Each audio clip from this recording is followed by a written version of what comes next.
Flashback.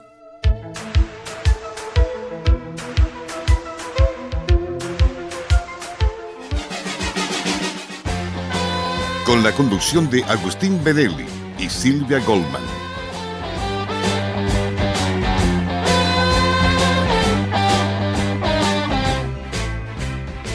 Su materia hace expandir el pensamiento, nunca ajena al amor a la hora de rasgar el aire, caerá en la anchura de la fuente.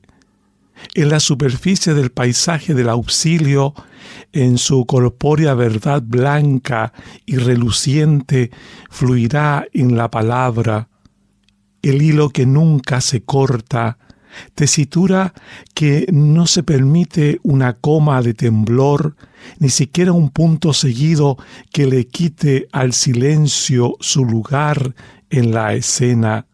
Pausar la respiración entre palabra y espejismo detendrá la dirección de lo acostumbrado y resaltará el frenesí de rodar hacia arriba, revivir el sentido que no se toca, aquello que siempre parece rodar cuesta abajo en la planicie del frío.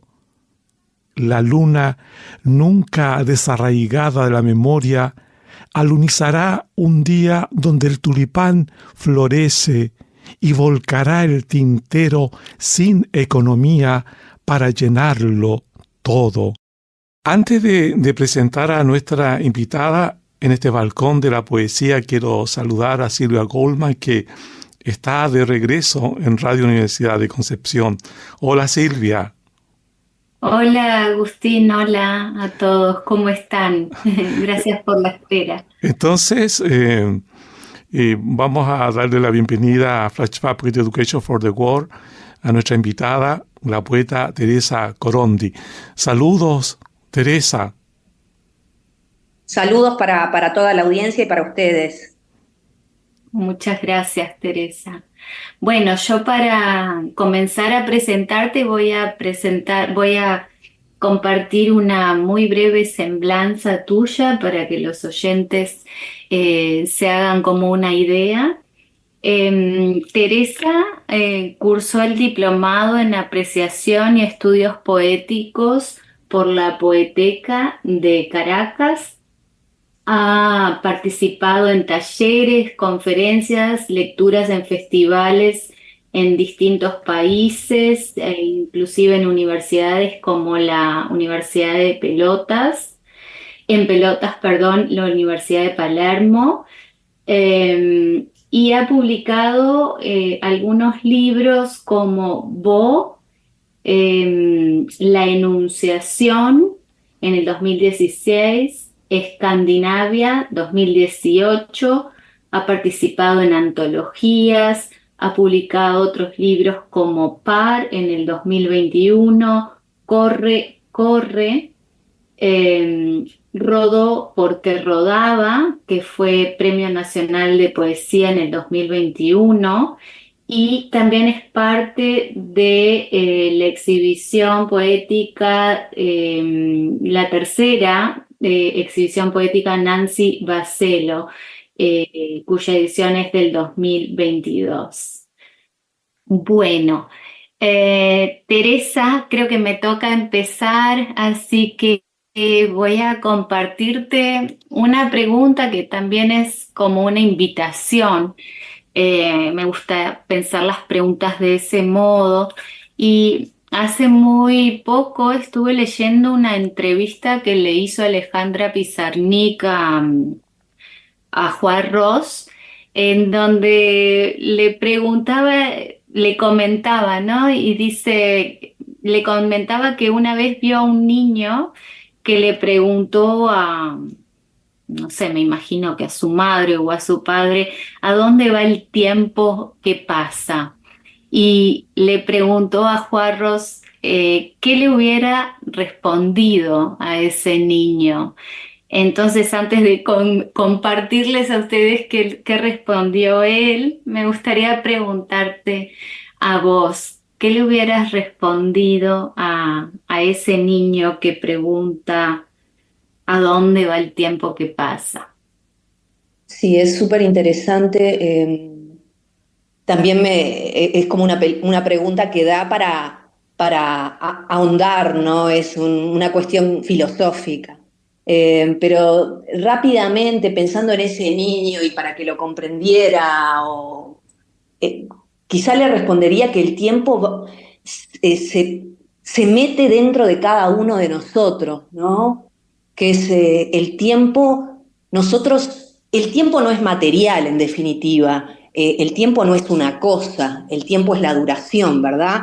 Pero esa duración está en nosotros, porque nosotros la llevamos en nuestras memorias, incluso en las ausencias de memoria lo llevamos al tiempo, cuando hay determinadas cuestiones que bloqueamos. Entonces creo que todo ese tiempo que para nosotros es duración, se nos queda de alguna manera en nosotros. Es ahí donde está el tiempo. En ese tiempo que atraviesa tus átomos, Teresa, nos atraviesa los nuestros también, ¿estás dispuesta a escapar de tu propia voz interior, lograr otro ángulo de visión de la vida de ese modo?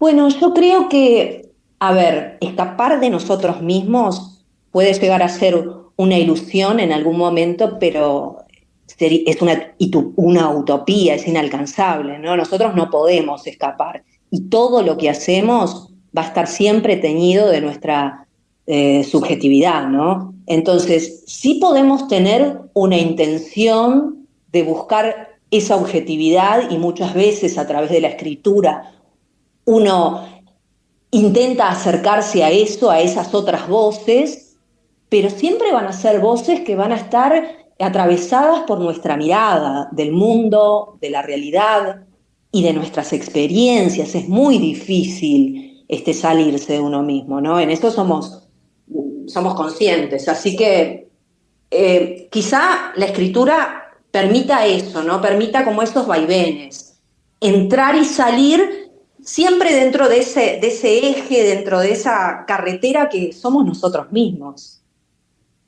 Sí, bueno, yo te hacía esta pregunta porque al leer tu poesía, uno de tus poemas, tú haces ese intento, ¿no? De escapar de tu Claro. propia voz y lograr tener otro ángulo, pero como señales es muy complejo y difícil, ¿no? Eh, la, el ancla es muy fuerte en nuestro ser, pero es parte del esfuerzo y la gracia también de la vida, buscar ese ejercicio de estar en la otra mirada o Sí. empatizar con esa otra mirada. Totalmente. O sea, para mí es fundamental en la escritura sin ninguna duda, y es una forma de acercamiento, pero creo que es en la vida, es parte de las acciones cotidianas el estar en el otro. Yo soy una lectora fuerte de filosofía y a mí me interesa mucho pararme en eso que es la otredad, ¿no? Porque de alguna manera me salgo de lo cómodo, de lo confortable que es lo conocido. Entonces, y eso es la empatía, ¿no? Ponerse en el lugar del otro. Sí, Hannah Arendt decía que la empatía tiene que ver con cuando la imaginación sale de visita, ¿no? Que podemos pensar al poema también en ese sentido. Y mientras te escuchaba, me gustó mucho eso que dijiste, bueno, de la intangibilidad del tiempo y el tiempo como duración y el tiempo que se mete adentro de las cosas, que también tiene que ver con ese entrar y salir. Y pensaba en los poemas en general, pero también en tu poesía, ¿no? Que hay me da la impresión que en esa cercanía o proximidad que sentí al leer tu poema con la música, con un ritmo que se quiere llevar, está metido el tiempo. Entonces quería preguntarte sobre esa relación, ¿no? De temporalidad en el poema y esa relación con la música que sentí. Sí, bueno, ese concepto de duración no es mío, yo soy muy bergsoniana, ¿no? En el sentido de la duración, y la duración también como creación, entonces, como invención, ¿no? Entonces, ¿cómo no va a estar la música ahí, ¿no? La música como manifestación creativa y las palabras como instrumentos de música, ¿no? Porque las palabras son eso también. Esas articulaciones que hacemos con la voz a través de la palabra en todos los aspectos. Tiene que ver hasta con el discurso, con lo que decimos, todo tiene una música. Entonces, es inevitable que en lo poético eso resuene. Y a mí me gusta también trabajar mucho con las lenguas, entonces de alguna forma ir como enfrentando o confrontando las diferencias y las similitudes que tiene una lengua con otra en esa música, porque la poesía es resonancia también. A veces se malinterpreta y se pretende darle a la poesía una explicación o un significado, y en realidad lo que tiene de fuerte la poesía es dejarse abrazar por lo que resuena en ella. Y si vamos a la palabra resonancia, es sonido, es música. Entonces está todo relacionado. Nos entra mejor por la música que si intentamos darle un sentido o un significado a cada palabra que tiene un poema. Y pensando en eso que tú dices, Teresa, eh, la poesía y su musicalidad, eh, la verdad que el poema lo pienso como una canción de una u otra forma, y esa canción que cantamos tiene la fuerza de lo emocional, del sentimiento, de la experiencia de vida que trasciende nuestra propia experiencia, porque logramos conectarnos también con otras emociones, con otros sentimientos, como esa canción que logra entrar en muchos corazones y se hace famosa. Y eso me hace pensar también que es un área, un espacio donde podemos ser plenamente nosotros, quizás más que en la narrativa. Hay algo mucho más visceral que puede salir a través del poema cuando buscamos la poesía. Mi pregunta que te quiero hacer ahora tiene que ver con los bolsillos, bolsillos llenos de tierra, pero de 4 hojas de otoño. Cuando ocurre esto en tu experiencia poética, ¿sientes que vuelves de algún modo a ser niña? Sí, yo creo que la poesía permite eso, ¿no? La poesía, al tratarse de creatividad, porque partimos de eso, ¿no? Más allá de que yo soy una consciente o tengo plena conciencia de que no me puedo quedar solamente en el chispazo creativo, sino que la poesía requiere un trabajo, ¿no? Requiere un oficio de poeta. Pero si estamos hablando de esa primer voluntad poética, primer gesto poético, ahí hay una cuestión de juego, hay algo lúdico, hay algo de ilusión, de curiosidad, que solamente permanece intacto en los niños. En la medida que vamos creciendo, como que nos vamos estructurando, nos vamos condicionando por las distintas experiencias de vida, por las convenciones sociales. Entonces, podemos llegar a perder eso. Cualquier manifestación creativa, porque lo poético no es solamente la escritura poética, la poiesis existe en la producción creativa, es producción creativa en cualquier manifestación. Ahí indudablemente hay un retorno al niño, a la infancia, a la niñez, a la niña, ¿no?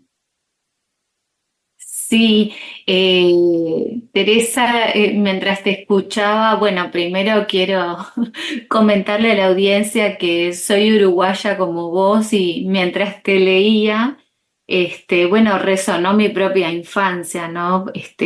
Por ejemplo, en los poemas que tuve oportunidad de leer de Rodó porque rodaba, donde hablas de habitás el Parque Rodó, y me parece muy sugerente la manera en que lo habitás y fusionás de algún modo. Bueno, este padre de la literatura uruguaya que fue Rodó con el parque, bueno, eso está ya fusionado en el imaginario de la ciudad, ¿no? Pero también con tus experiencias personales y con tu propio rodar por el parque. Y bueno, ¿cómo me pareció interesante esa observación, ese juego de entrada y salida quizás, ¿no? Entre observar el parque con la mirada infantil y habitarlo de algún modo, ¿no? Y quería preguntarte sobre ese libro, sobre ese rodar y bueno. Ujú. Bueno, me gustó mucho eso que dijiste, eso que pudiste asimilar de la propuesta de Rodó porque rodaba, porque un poco es eso, ¿no?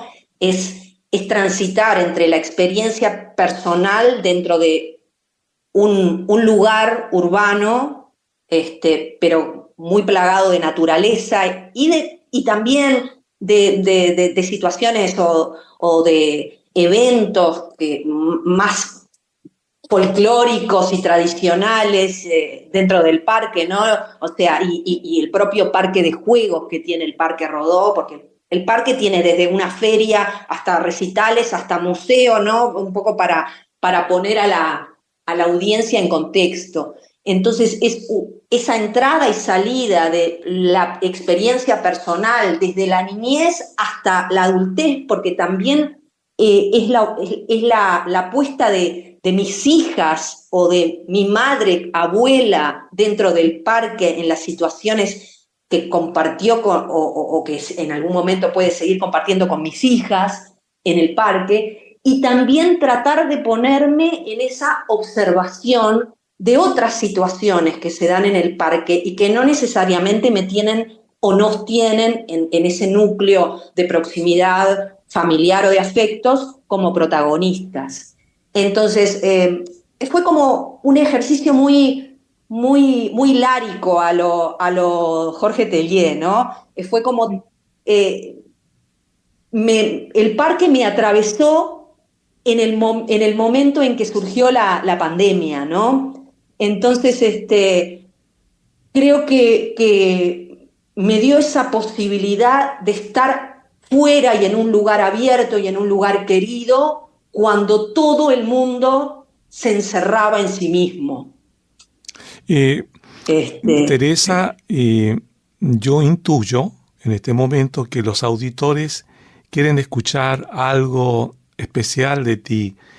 Nos quedan pocos minutos de esta primera parte de nuestra conversación, pero me gustaría que tal vez de ese libro, Rodó porque rodaba, nos compartieras un par de poemas. Perfecto.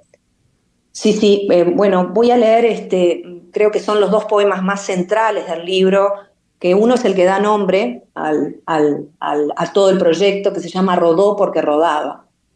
Y dice: miro la niñez que hoy no parece tan lejana, cuando tenía la ilusión de visitar el Parque Rodó. Ese parque era imposible que llevara el nombre de persona alguna. No provenía de una estatua en el medio de la gran plaza. Rodó era porque rodaba, en su rueda gigante como ola tempestuosa en la marea de la playa Ramírez, mucho más cerca de la bruja y de la magia de Próspero que de otras literaturas. Una isla de juego donde recrear los sueños que ahora alberga la tormenta de Greenaway. un largo desplazamiento de cámara en el rodaje de aquella historia que viene a mi mente cansada de este encierro circular entre muros lacrados de peste, donde recreo la tempestad. Pienso en William y luego entiendo ese nombre del parque de mi memoria. Lo deposito en esa inocente caída que sufrí en el estanque entre camalotes al cruzar el puentecito de madera. Y si bien el mundo ya no es el mismo, ni yo, el parque aún me conmueve con sus letras de próspero y mis libros siempre a flote que rescatan cada una de mis caídas como una balsa de ensueño. No sé si da el tiempo para leer uno más de este libro. Sí. Bien, entonces voy a leer este otro que es Agosto, que está dedicado a mi padre, y dice 1971, bucle interminable de pellejos y manos. Cierta monstruosidad en las figuras de Rodin, retentiva del destino paternal, vive en la edad del paisaje. Negror antiguo, mente de una pequeña de paseo con Edipo ahora dormido. ¿Cuánto queda de niña en la amante perdida de aquel beso largo, corona de novia? El Museo de las Artes imprime un testamento de infinito. Quedan pasos en los pisos, lacónicos en las paredes blancas. Una inmensidad de ensueño, vago como embozo de arándanos. Jardín, aparato del tiempo, donde Rodin también rodaba. Silvia te tiene otra pregunta preparada y creo que tenemos un poquito de tiempo para que la puedas realizar, Silvia, y si es necesario continuamos con la respuesta en la segunda parte. Bueno, más que una pregunta es que no puedo dejar de relacionar o vincular con mi propia experiencia y me parece tan interesante que, bueno, me impresionó esto de la caída en el parque, en el estanque y los camalotes, Teresa, porque es que yo siempre tuve como un sueño de chica que no podía identificar si me había pasado o no por un momento, por un largo tiempo, de caerme en el Parque Rodó. Yo vivía muy cerca, de caerme, y que casi como que se me atrapara el fango debajo del agua, ¿no? Entonces me pareció tan sugerente, impactante que en tu poema apareciera eso, y quería preguntarte sobre esa imagen en el poema, más allá de la experiencia que quizás fue literal, ¿no? ¿Qué hay detrás de esa fantasía de los niños que nos caemos en ese agua estancada, ¿no? Uh-huh. Sí, yo creo que, bueno, justamente esa parte es una realidad, ¿no? A mí me pasó que yo pensé que en esas bajadas, a lo que hoy identifico claramente como pequeños lagos, no el gran lago del Parque Rodó, pero esos pequeños lagos, yo pensé que los camalotes eran pasto, era firme, ¿no? No tenía esa certeza de hoy de que miro y veo claramente que eso no es pasto ni flores donde yo puedo pisar. Pero entonces yo fui corriendo por una de esas bajadas y me fui al agua. Entonces eso lo tengo muy marcado porque aparte yo estaba toda vestida de blanco y habíamos ido en bicicleta con mis primos y cuando salí y me fui caminando con la bicicleta a cuestas, toda amarronada de esa cuestión barrosa de esa parte, ¿no? Que no era profunda.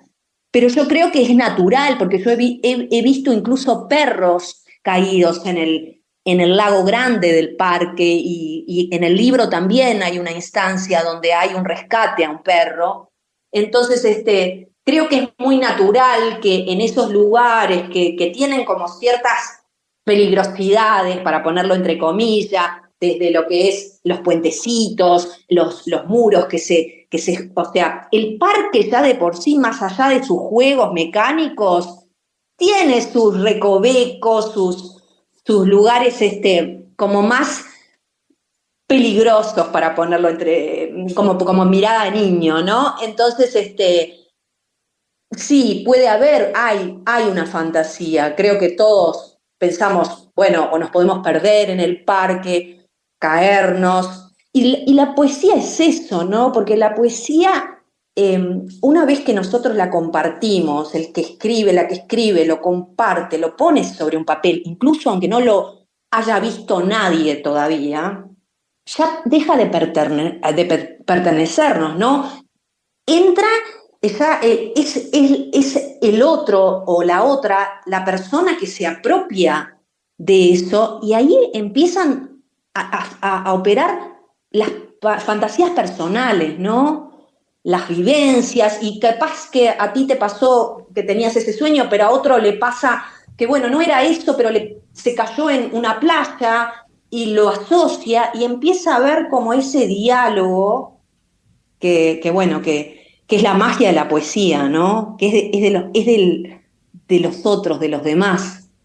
Y también, Teresa, la magia de estar aquí conversando a través de Zoom, conectándonos con Radio Universidad de Concepción, pero tenemos que cerrar esta primera parte. Te doy las gracias por habernos acompañado y bueno, pronto estaremos en el otro espacio o duración de tiempo. Bueno, buenísimo. Gracias, Teresa. Gracias a ustedes.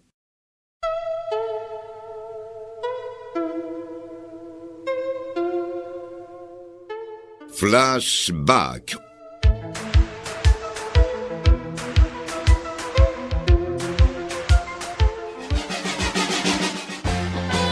Con la conducción de Agustín Bedelli y Silvia Goldman.